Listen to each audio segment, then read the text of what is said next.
Behind the Cape. Got a lot to talk about with D23 that just happened Saturday. Well, just happened this weekend, I guess. Yeah, a lot of things usually get announced at D23. Is it still happening? Sunday. Okay. Last day. Gotcha.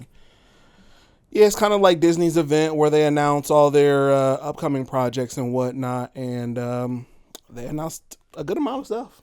They did. The one interesting thing that I saw from Disney as a company that kind of stretched across all of their studios, as much as, there's been talk of firing woke, whatever the hell that means, and setting the table straight, is that they've just put all of their chips in the nostalgia bucket.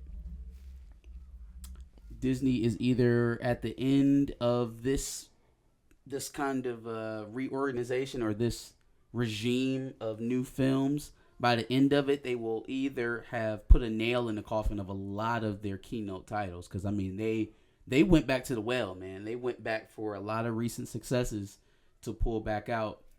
But they will either be in that place where they have, solidified the fact that they don't know how to steward some of these titles, or they will revive a lot of what was gone from this company with what they're doing, because they're banking on the big titles. They're banking on the big titles big time, and they're, like I said about Marvel a week ago, they're going to dare you not to come see it. So that kind of starts me off with one of the biggest things that I noticed and saw was the announcement for the live action Lilo and Stitch film. Stitch, yep. So, I mean, we knew that was coming, right? Because we had all that controversy with Mr.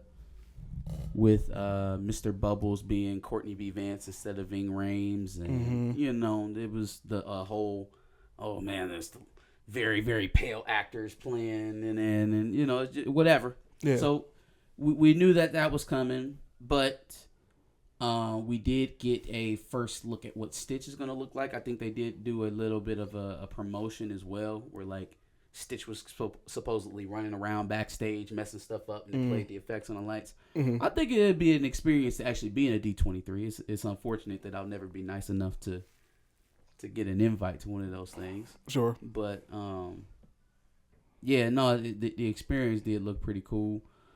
I don't know.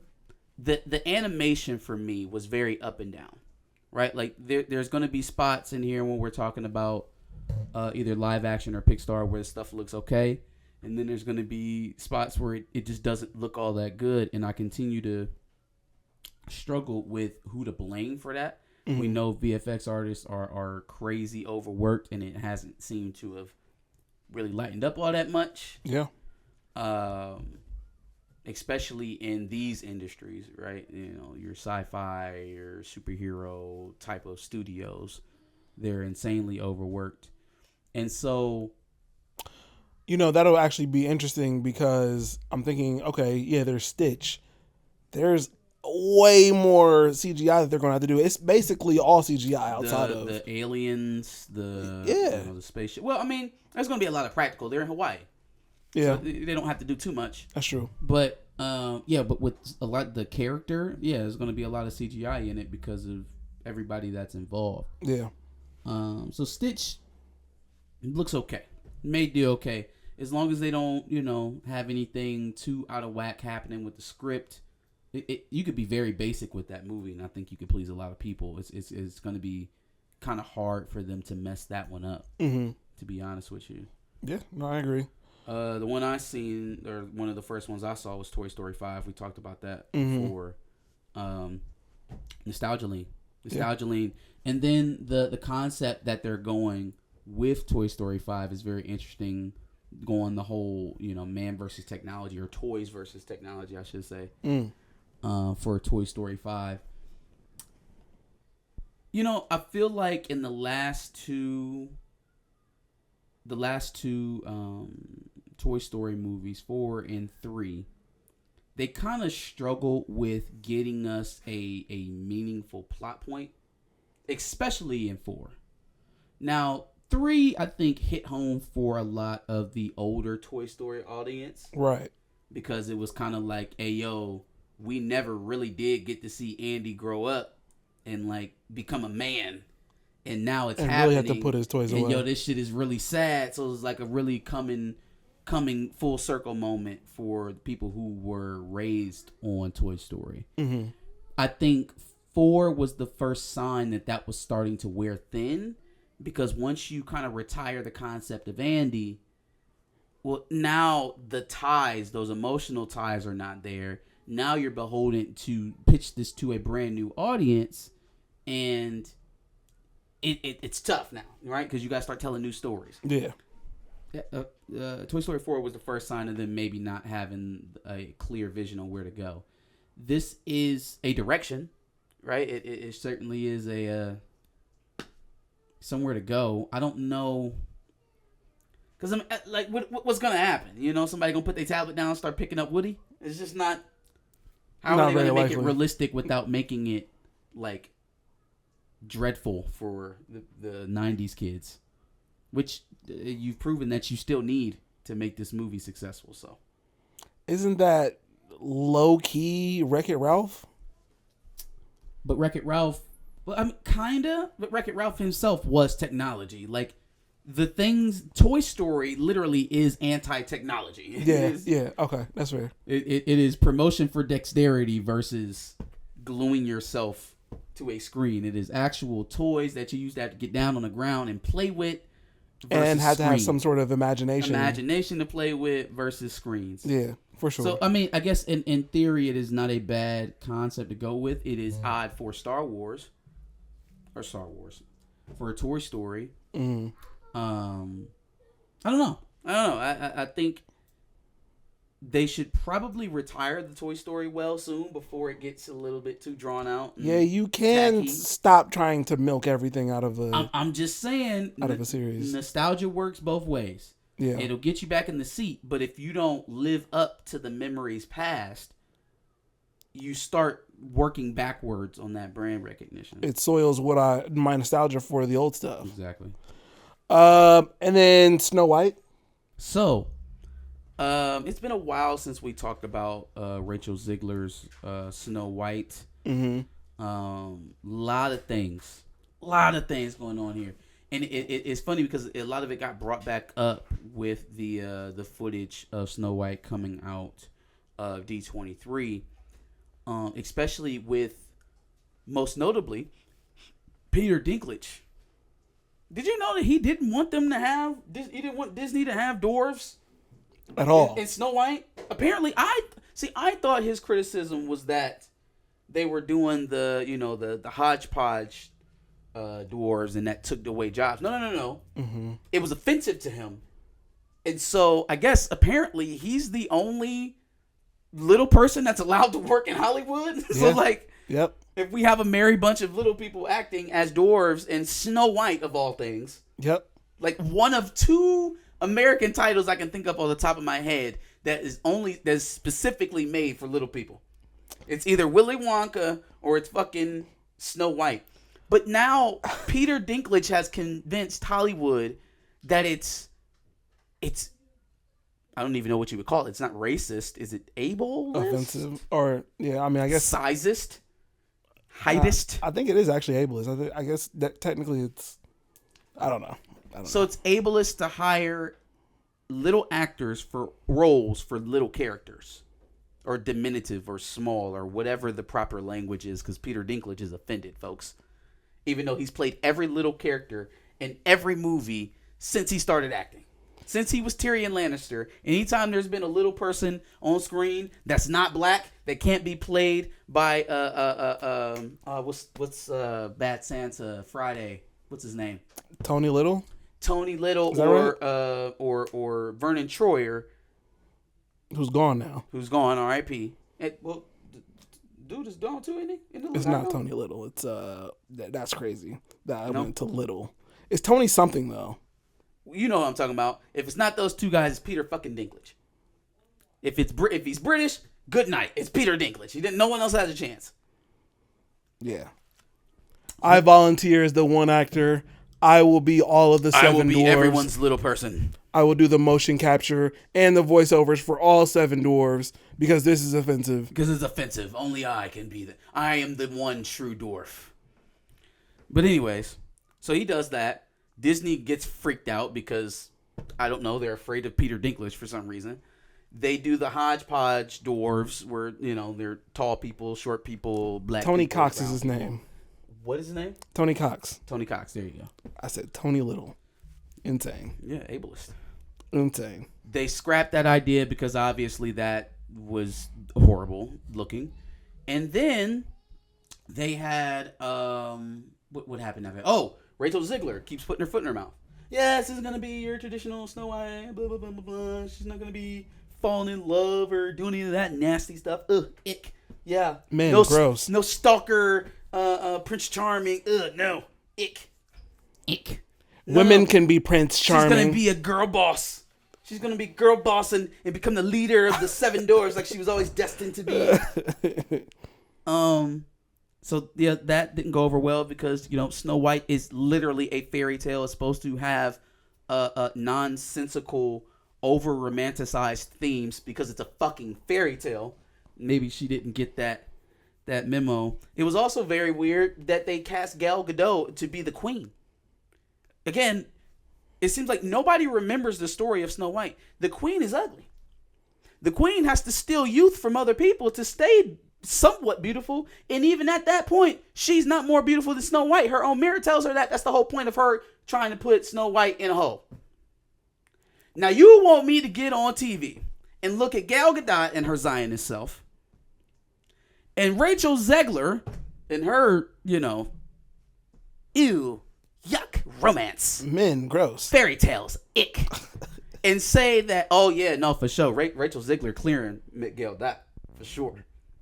She's easily clearing Gal Gadot. Nobody's clearing anybody because Gal women Gadot empowerment. Clearly needs to eat on the souls of the youth to be as attractive as Rachel Zegler. It's clear. Yeah. It is written. It is written. Like, I just, there were so many problems with this premise. Now, things that they cleaned up. Did we get real dwarf actors? Guys who struggle to get acting roles in, any other spot in Hollywood? No, we did not. But we got CGI dwarves, and it's no longer the random pack of hobos. So no actor can get paid. Yeah. No. We're just gonna do CGI. Yeah. Fuck all little people actors. CGI, and it is very bad too. I mean, it looks pretty bad. Bad. It looks like they tried to take CGI from like the early to mid 2000s and just try to incorporate that footage into this. Like they already had this concept of what Snow White was going to be back in like 2006. And they said, fuck it, we're saving some money. We're just going to take some of that footage and splice it in here. It was pretty bad. That's what it looked like. It looks bad. I told you, there's going to be some things that look very good and some things that look bad in terms of special effects. This is one of those bad things. It does not look good. Now, even with that, it does seem like they fixed the concept a little bit because everything that I got from the trailer seemed very much traditional Snow White. Mm-hmm. Snow White out in the forest, gets lost, stumbles upon the dwarves. Mirror, mirror, who's on the wall? Who's the fairest on the wall? Snow White. Gal Gadot. It just it feels a lot more like what they should have been hawking to begin with. Sure. It's what they should have been selling to start. No, women empowerment.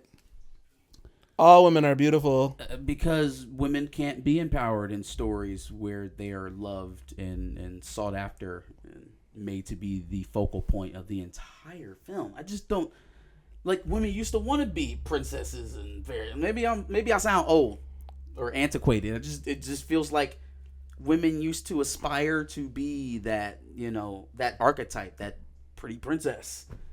But like not wholly. I can't say this for every woman everywhere. It just seems like there's a large segment of women who wholly resent that image altogether. Yeah, because women can be the tough hero too. Yeah, but like you don't wholly need to change. Like if you're preaching, complexity here, like nuance, then you should be doing both. And there's a whole lot of girl boss out there. There's not a whole lot of femininity, I guess, or softness They didn't want her to be seen as being saved or being a damsel. Which, okay, maybe you fix that. Maybe you give her a sword battle or some shit. Who knows? But like, you have to completely abandon the concept of Prince Charming, and now, ooh, even better. What if Snow White saves Prince Charming? Ooh, Snow White takes down a dragon. Snow White fights the dragon. Like that. Maybe. That's not Snow White. That's not it. It's not, but Now, it's really funny that they even played with this, considering how well Cinderella did, and that was traditional story. yeah, Traditional Cinderella story. yeah. Everything about it was quintessential Cinderella. If I looked at the cartoon and then turned around and looked at the movie, I would get a 1-to-1. Pretty much, for the most part. Yeah. People showed up, they showed out, they paid for it. It's not hard, man. It's not hard. It's really not. It's not hard. And also, I found it a little bit entitled from Zegler to like kind of. I don't. Actors don't always get to be the person that they want to be in a role. Yeah. You're playing a role. That's kind of the point, right? It's a fairly new thing that started happening in Hollywood. So that was like, oh, well, we're going to change the archetype of the character because it's not comfortable for me. Maybe this isn't the role for you. Matter of fact, the moment they cast Gal Gadot as the evil queen, this was no longer the role for you. Where's Margot Robbie? Yes. Yeah, man. It was it's weird. But yeah, so that's Snow White. You care about Moana 2? I do care about Moana too. Coming out later this year? Too. It looks pretty November. good. Here we go flip flopping because that animation looked solid. Looks like the same that I got from the first movie. No slippage at all. Mm-hmm. It just seems like they can't create any level of consistency of work right now in that space, in animation or in live action special effects. It is just not a clear through line right now for them. Yeah. You didn't do it, and then somebody made me, Marvelous D just reminded me. She said she don't like her singing. I forgot about it too, actually. Whistle while you work. Gross. Go head up on it, get up with it, whistle while you Yeah, I can't believe Snow White sampled Yin Yang Twin. That's crazy. The amount of people that didn't know that was literally Snow White's song, like that actually thought that Snow White was sampling the fucking Yin Yang Twins. She was. Oh man, that made me disappointed for humanity. That was just, that's one of those rockers that makes you dip your head, shake, just shake your head, just shake your head. Yikes.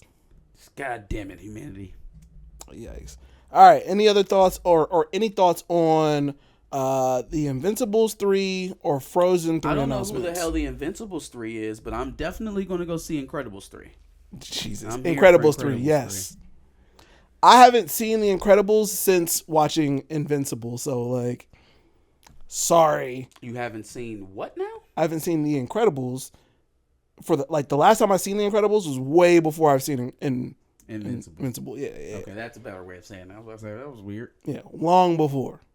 Anyway, Incredibles 3, Frozen 3, and apparently we got a Mufasa trailer. I didn't get to see it yet.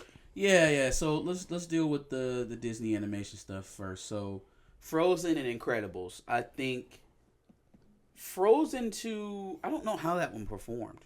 I don't know how well that one did or not. 1.45 billion for Frozen 2. Frozen 2? Holy shit. Okay. Yeah, no, that's dope. And then the first one did better than Frozen 1. Good. Okay. All right. So Frozen 3 is tracking upward. What about Incredibles 2? Incredibles 2 did 1.24 billion.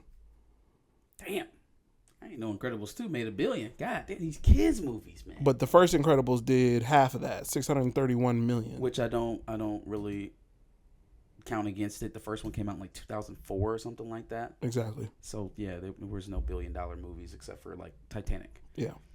But yeah, no. Okay, so with both of these, we've got two properties that have positive momentum.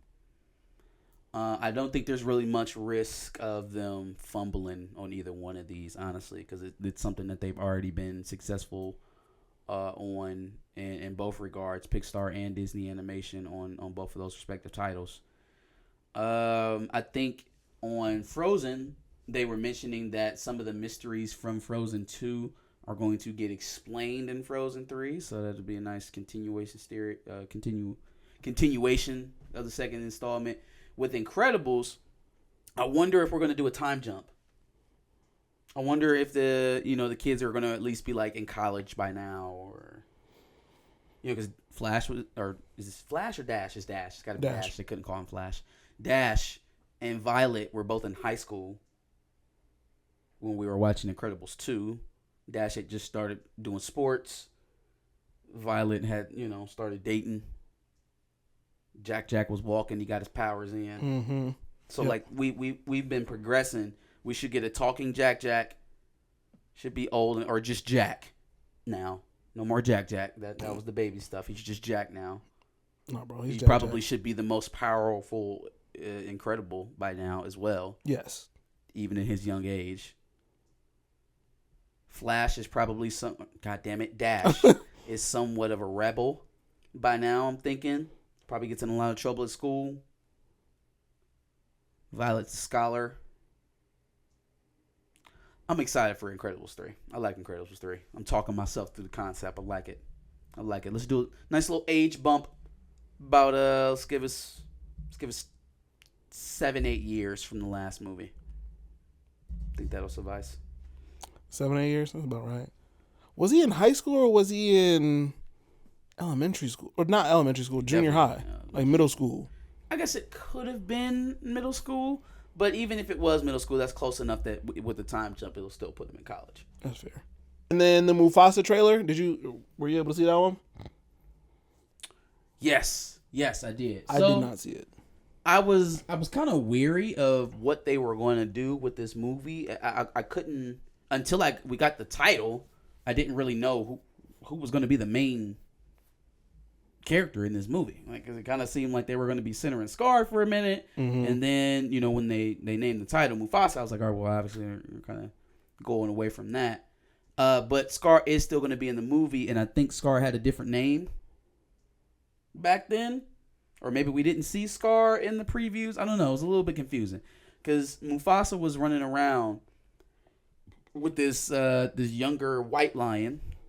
Didn't they call him something else? They called him something else completely different. They called Scar. I'm sorry. They called Scar something. I don't know. Scar had another name. We don't know if that was Scar. Because he's part of an entirely different pack of lions. And the latest thing that I heard about this movie, and it kind of got confirmed in the preview, is that Mufasa is actually the adopted son into the royal family. Oh, wow. So it could be that Scar is back at Pride Rock with the royal family right now. Simba fucked around, ran into the royal family, but Mufasa. We got to go, Mufasa, but we got to go fuck up these white lions first, because why is it white lions in Africa anyway? Let's go fuck them up. You know what I'm saying? And that's probably how that went. Interesting. Yeah. I don't know. I'll have to and then when he get accepted into the royal family, when they adopt his ass, then Scar gonna be like, no, what's up? Y'all tripping. Now I challenge you, Mufasa. And then Mufasa whoop his ass and take his spot as heir. Interesting. At which point, Scar sets up a lifelong plot to supplant and usurp Mufasa. This is turning into... That he caps off by throwing him off that cliff and sending his heir, Simba, into the wilderness to die. Absolutely. And then when he goes in the throne room, he says, hey, auntie. Okay. No, that's where we stop. Did anybody else notice how closely how closely Black Panther mirrors Lion King, only from the opposite kind of like weird, like they make Simba the bad guy. Yeah. Right? It's kind of like a weird little parallel. Like, so Simba is banished by his uncle Scar after he kills his father, Mufasa. Similarly, T'Chaka abandons, which is essentially banishment from the royal kingdom, abandons his royal brother's son after killing him in Oakland. Yep. That's... This nigga Ryan Coogler basically wrote Lion King and just made Simba a bad guy. Simba didn't come back all triumphant and good and idealistic and you know, morally sound. Hell no. Simba went full on killer, became an assassin, murdered his girlfriend on the way to trying to reclaim the throne. What if Simba just pitched Nala off on their way back to Pride Rock and Lion King? Like, get out of here, Nala. Fuck out of here. Yikes. So, Nairobi, what up? Yeah. So instead of Lion King, it's Black Panther King. It's Black Panther King. I feel like I just talked myself into that right now, just talking this through with you. Yeah. I never realized how close Lion King and Black Panther are in narrative. It's almost like the same movie, only the perspective is a little skewed. Yeah. We can wait until streaming for photorealistic lions. I don't know if I'll rush to the theater to see it, but I did say the same thing about the last Lion King, which everybody criticized, and it still made $1 billion. Like, everybody and their mom tried to drag that movie while going to see it. So it was kind of weird that so many people had so many bad things to say about that movie while they were going to see it. They had to have been going to see it because it made $1 billion. It's because of Beyonce and Donald Glover. Whatever it was because of, it made $1 billion. Facts. And we know, and regardless of whether or not I think the movie is good, I have to give that type of deference to it when you clear that bar. Like, same thing with, oh man, Inside Out 2. Like, that's not really a movie that I would personally revisit, but it's making money. It's making bread. First, I'm gonna let you get off Star Wars Skeleton Crew. Ooh, okay. Now listen now. I don't know where this is going. I don't know what it's connected to. I hope it's not connected to jack shit. Because visually, the fact that it's brand new characters, the fact that it's set in a time that's not going to be too destructive to anything going forward. I liked what I saw from Skeleton Crew. Now, the trap that we can fall into with this is that we keep having this expectation of like, I can't get any worse, so why not? It can't get any worse. Why not? Can't possibly be any worse. Why not? And they always find a way. I guess my only saving grace on Skeleton Crew is that it's John Watts and not, you know, Leslie Headland or Charmaine Obaid-Chinoy or who did Obi-Wan Kenobi. Whoever did that shit. You know, it's none of those writers. It's a creator whose work I've admired that I can rewatch without being angry. So, a little bit of confidence. Plus, Jude Law's dope. I think it is very personally ironic to me that Jude Law is now in Lucasfilm because I always get Jude Law and Ewan McGregor mixed up. When you say Ewan McGregor's name, I see Jude Law. When you say Jude Law, I see Ewan McGregor's face. That's crazy. Always. It has always been that way for me. Crazy. Could have sworn that Jude Law was in Star Wars up until maybe like 2010, 2011 when I separated the two. Nope. But anyways, nope. I liked what I was seeing from Skeleton Crew. It's not overly complicated. We're not using a whole bunch of canonized characters. We're not attacking lore. Seems like a Goonies-like television show that you could do a lot of the kind of episodic slice of the day stuff that we were getting from other Star Wars projects that weren't really served by that style, in my opinion. Like season 3 of Mandalorian. Or maybe Ahsoka for some episodes where we were just kind of like having an episode of the week type of pace to the show. It would do perfectly with this because literally what else are we going to be talking about? Speaking of Mando, the Mandalorian and Grogu movie. Now, before it got pulled down, I was able to see some of the footage from the trailer of Mando and Grogu. It was only action. It was only shooting. It was only adventure. That's all I needed. That's all I needed. Bo-Katan and Boba Fett weren't hogging the screen. There was no Darksaber nonsense. It was Mando, Grogu doing bounty hunter shit. Thanks. Thanks. That's all you asked for. Peak. Now, interesting enough, now that we've gotten to the Mando drop, one thing that we did not get a mention of was Daisy Ridley's movie and the Ray movie. We also didn't hear anything about James Mangold's movie, but I think we've all just kind of chalked that up as to he's not doing anything with Lucasfilm ever again. She wasn't even there. Unless I missed it, unless it's happening right now today as we are talking, and in which case I'm putting my foot all in my mouth. But I didn't hear or see nothing about no damn Daisy Ridley. Well, you're also not looking forward to it. So. I am not, but the internet would literally be breaking right now if they brought her out again. Now, does that mean for sure that something has happened to the movie? They just haven't announced it yet? No, because they did bring her out, though. They brought her out at Star Wars Celebration last year. Haven't seen her publicly for Disney in that capacity since, but it did happen. So until there's something official that says that that's not happening, we still have to act under the assumption that it is. But I do think it's very telling at this moment where they're giving us so much stuff that they didn't choose to say or entertain anything about that movie. Now, that wasn't the only thing that I expected to hear about that we didn't hear about. We'll get to that when we get to Marvel. But as far as the Ray film, Limbo, just like Blade, maybe? Limbo? Because we sure as hell didn't hear nothing, see nothing. No, what's my boy's name? No John Boyega hiding behind the curtains. Nope. Nothing like that. Which, if you're I really hate how people have slandered his name with no evidence that he's coming back to work for Disney at all. Yikes. Or ever agreed to. But we'll leave that at that, Yikes. You think Mando movie make it over 500 million? See, okay, so if this was a Star Wars property that was always strictly silver screen, it was always only ever on movies, never on television, I would say this was an easy over 500 million. With them not having that kind of audience for the silver screen right now, I don't believe they do.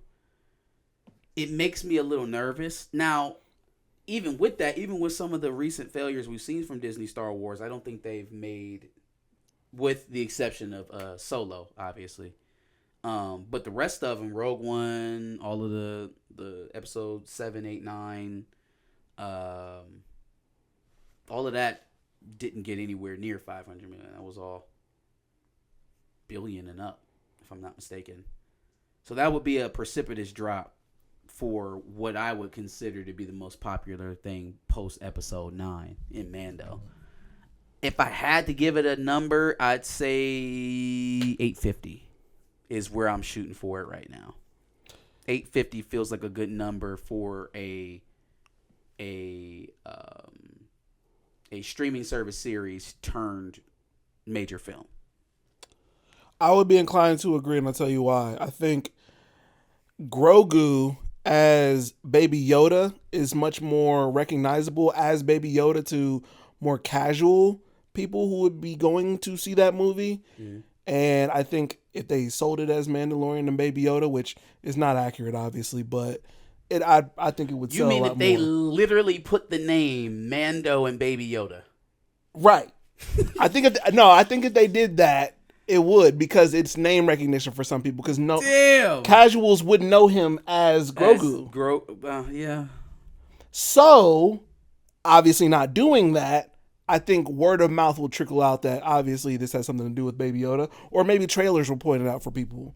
And then later on it'll start selling a little bit more. Possibly. Okay. I think some casuals do care about that aspect of it. That'll make Favreau shit his fucking pants. We're calling it what? Yeah, no. God damn it. Actually calling it that would be nuts. But that's the name recognition I feel like some people have with that character specifically. And I feel like he has enough cachet in casual land. For sure. William Moloch said he forgot all about Rey. I wish I could forget about her. I don't know. I didn't know Daisy had Graves' disease. I think we talked about that on the Pantheon. Say, it's a thyroid disease. I don't know if it's going to be affecting her, her physicals. I don't know if she has to stop acting or anything like that. But Yep, that is going on with her. I'm happy I didn't see KK. Yep, there was not a KK sighting at D23. Sucks. And that again, that comes days after that report came out about her wanting to go out on a victory. She wants to retire from Lucasfilm on a victory. She said that recently? She did say that. Damn. Or I don't know if she was quoted as saying that, but that is the official word coming out of Kathleen Kennedy land. Sheesh. But I thought you won on the Alkalite. I thought we were getting season 2. Big yikes. God, please no. A Ray movie is more exciting than the Mando movie. Perp, I'm about to put you in timeout. I'm about to put you in timeout. You gotta chill. No pun intended. But you gotta relax. Yikes. Ain't no way. All right, let's get on to the Marvel stuff. Agatha All Along gets a new official trailer. Yeah, I mean, I didn't need to watch more than the teaser to ascertain whether or not I wanted to see this show. Nothing changed. Sure. Absolutely nothing changed.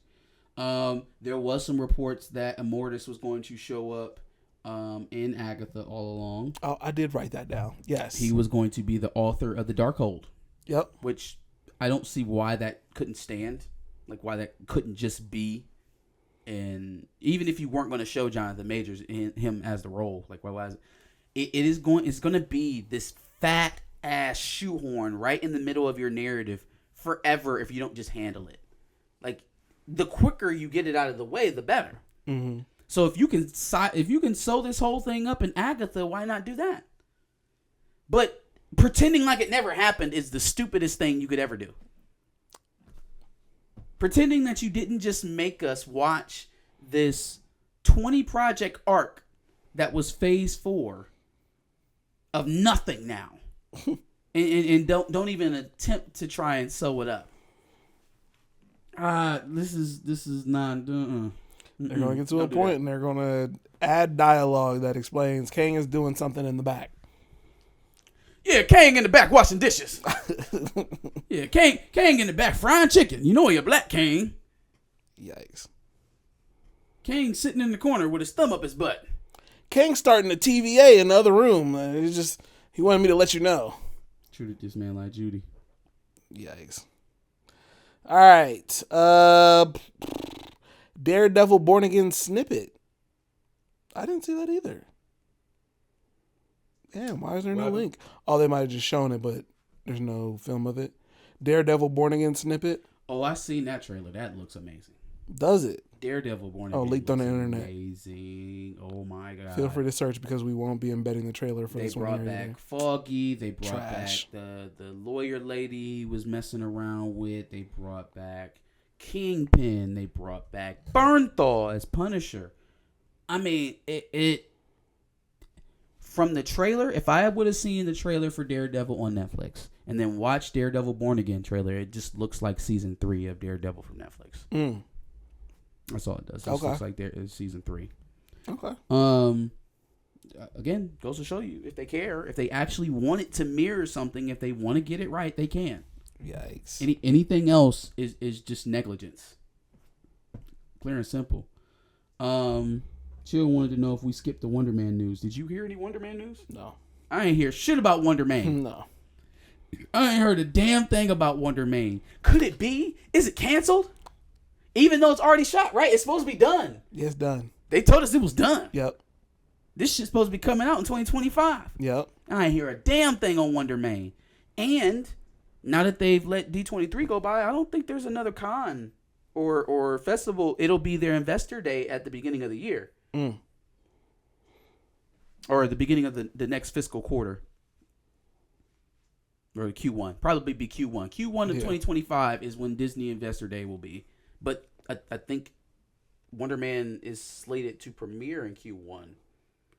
So y'all didn't even give my boy Yaya the whole stage reveal. Him in a suit. Now introducing Wonder Man. No.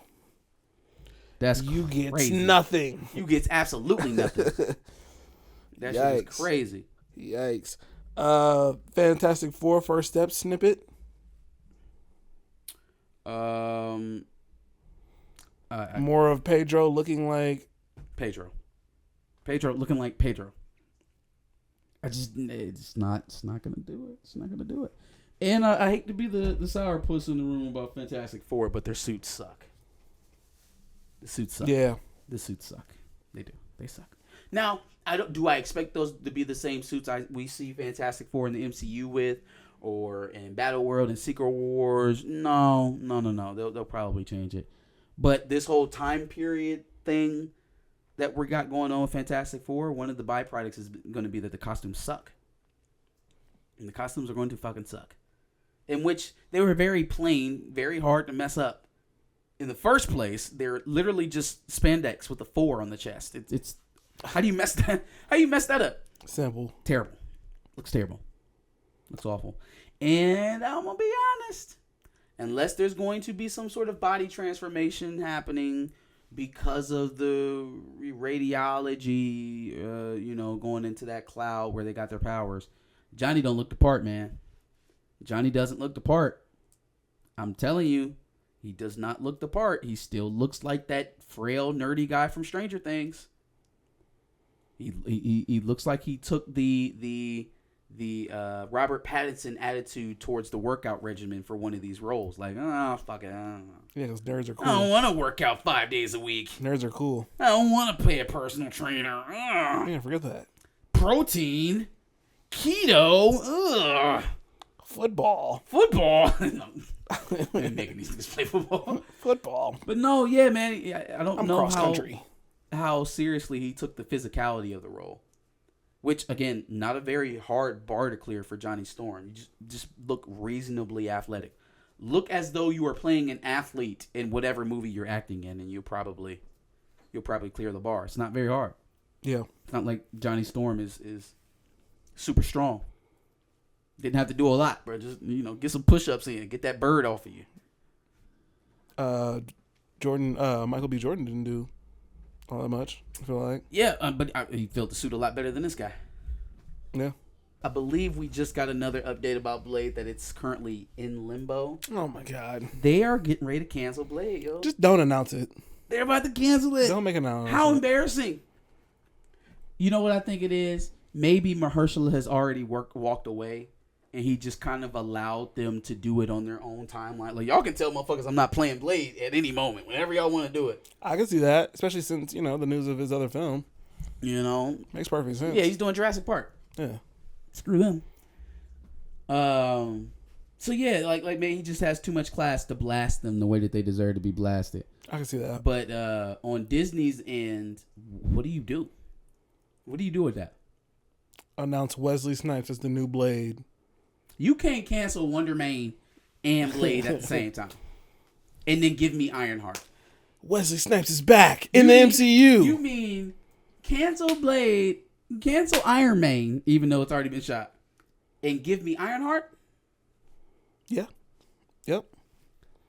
Okay, so with Ironheart, clearly this show should have come out before. A minute ago. Yeah. Before Wakanda Forever.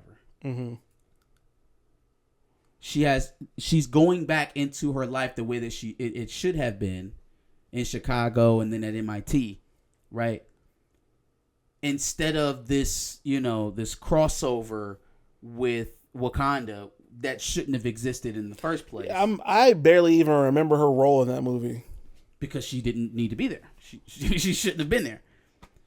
But getting back to her setting, they are. But some of the characters, I think the Hood is going to be in this. The Latino Hood. And this Played dude by from Danny Ramirez. This dude from We Own This Block. So like it's an up and coming actor. He also was in the newest Transformers movie. Played by Bad Bunny. Not Bad Bunny. He was in the latest Transformers movie too. So an up and coming actor, and we're using it to race swap the Hood in a spot where he don't belong. This movie came out way too late. Don't love the concept so far. I think Dominique Thorne is a phenomenal actor. I loved her in that Frank Hampton movie, The Black Klansman. No, not Black Klansman. Damn, what was that shit called? It was oh my god, I can't remember either. It was about Lakeith Stanfield's Messiah. character. Yeah. Judas and the Black Judas Messiah. and the Black Messiah. There you go. With Daniel Kaluuya. I thought she played a great role in that. Played a grown ass woman toting that shotgun. Boom, boom, boom, boom. Yep, and now she's back to playing. But she was so much more badass in that movie than she is here at playing a teenager, which is all kinds of wrong, man. Like, it's just. Anyways, I feel like the timing is just off with Ironheart, and it's going to get a lot of that same Hawkeye, Miss Marvel, She-Hulk attitude, but worse because she's black. Let's just keep it all the way 100. Like, she's black, where the rest of them are going to get half a pass at least from, the more liberal parts of the Marvel crowd, where they're not going to necessarily give that to Ironheart. They're going to sit quietly while they, while the anti-woke crowd drags them through the mud. Mm-hmm. This is bad. This is poor timing. Supporting characters who get their own projects need to be bookended by bigger projects. Yep. It needs to matter. People need to feel like they need to watch this shit. People are not going to react to Ironheart, Riri Williams, the same way they react to the prospect of having Bucky and Sam Wilson in a team-up show. Facts. They are not going to respond to Kate Bishop the same way they respond to Mark Spector. You have to put those shows in a position where they are tied to a bigger property and also in close proximity to that property so that it's still in people's consciousness. Ain't nobody thinking about Wakanda Forever right now. Too long ago. Nobody's thinking about that movie. So they for sure as hell, they're not thinking about the movie that Ironheart only featured in. They sure as hell ain't thinking about Ironheart herself. And the suit still sucks. Yo, all the suits gonna get better. Suit gonna be better. This is just the first suit. This is just the first one. Even though that one was made in Wakanda. The suit still sucks. That one had vibranium. This new one's going to have adamantium. Now imagine you have a Iron Man derivative character that you absolutely positively refuse to let look like Iron Man. I'm going to repeat that. You have a Iron Man derivative. You created her to be that. Marvel. That you will not allow to look like Iron Man? I don't. So then what the fuck? She looks worse than a Stark bot. The Stark bot suits look better than hers.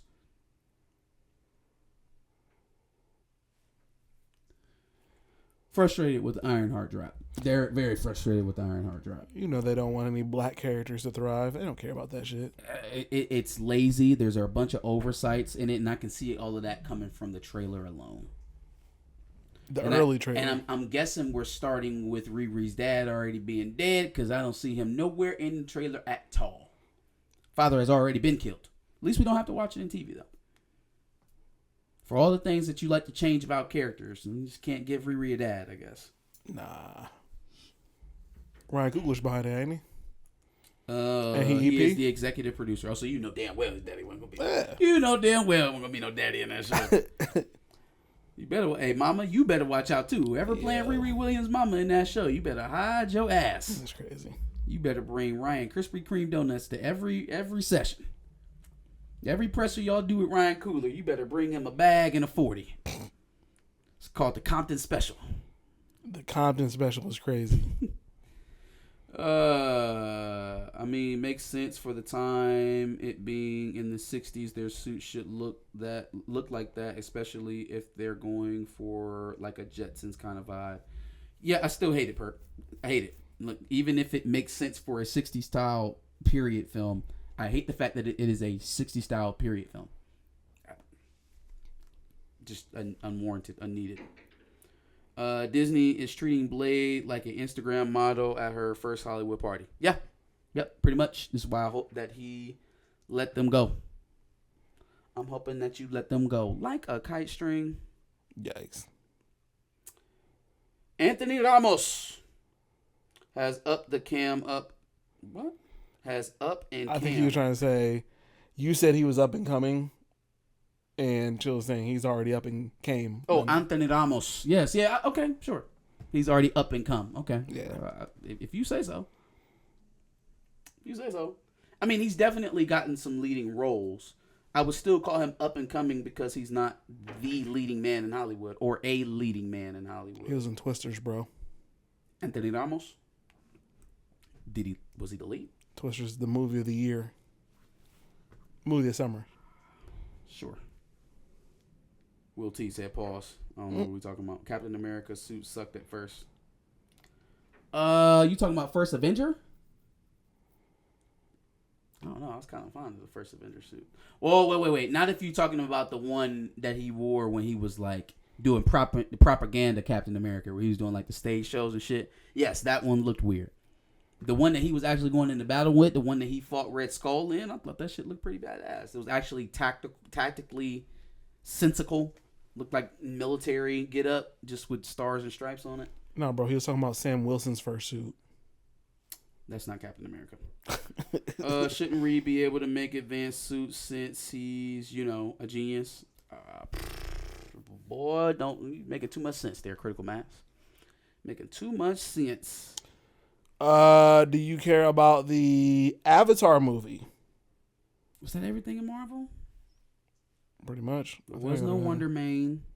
We talked about Agatha, talked about Ironheart. No.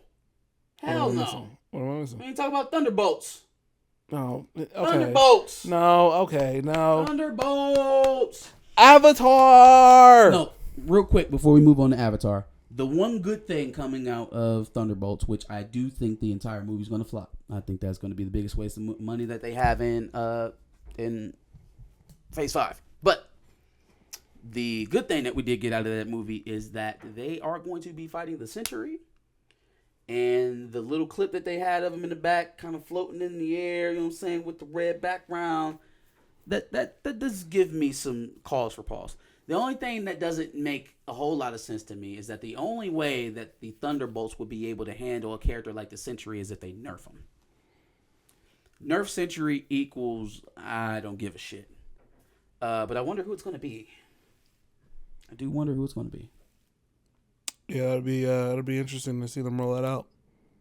All right, let's get to Avatar.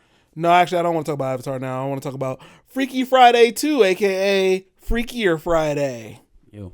But they're bringing back Lindsay Lohan and Jamie Lee Curtis. Mm-hmm. Shout out to Lindsay Lohan, man. She, obviously child actors have making a real go at it. Real weird adult lives, at least young adult lives.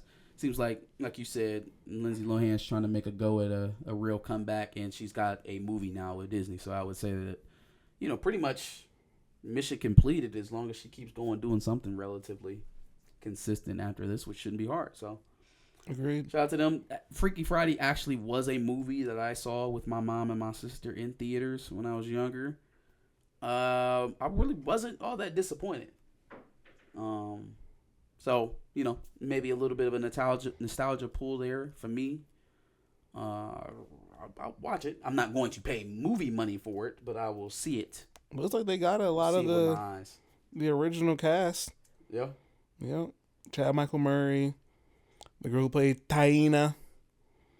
Now, if we can just get a 17 Again remake or a sequel with the Mowry sisters and not fucking Zac Efron and R.I.P. Matthew Perry. But yeah, not fucking Zac Efron. Yikes. Let's get the real one. Let's get the Maury twins back in there with Taj. Shit, Tia clearly needs something to do. She needs something to do so fucking bad it hurts. No. Every time I see this woman, she making some kind of TikTok video. Yeah, she's doing the TikToks. Killing it. She got way too much time on her hands. She does. All right, Avatar, Fire and Ash. In theaters, December 2025. All right, so we're back into special effects world, and James Cameron will never fail us. He will never fail us, especially with this IP here. So now we've done the Na'vi of the jungle. Mm-hmm. We've done the Na'vi of the sea. Now we do the Na'vi of the air. So what do they live in clouds? That I am very interested to see how they do this, right? Like, because beach living was very And the Navi very of Fire, realistic. I can think about that. And then, is there a Navi of Fire? It's called Fire and Ash. Oh, they about to live in the volcano. right? Fire and Ash, yeah. Hey, the volcano Navi got to be the hardest Navi on the planet. I'm thinking. Now they about to fuck some shit up. I'm excited for that. A volcano Navi breathe fire. Yeah. They got to, because the water Navi swim real good. They communicate with fish. Sure. The jungle Navi, they real good at living off the land with the plants and whatnot, and they communicate with the planet literally. Yeah, the fire's gonna be Right? crazy. The air Navi, I don't really know how y'all gonna get y'all structures together where y'all can lay your heads at, but I like the idea of y'all having like sky. Oh no, the damn things, the dragons that they was riding. Yeah. So we don't even have to Makes Taruk sense. Makto. We're going back to Taruk Makto. Gross. Yeah, no, the fire, no pun intended, should be fire. I'm ready for it. Yeah, I don't.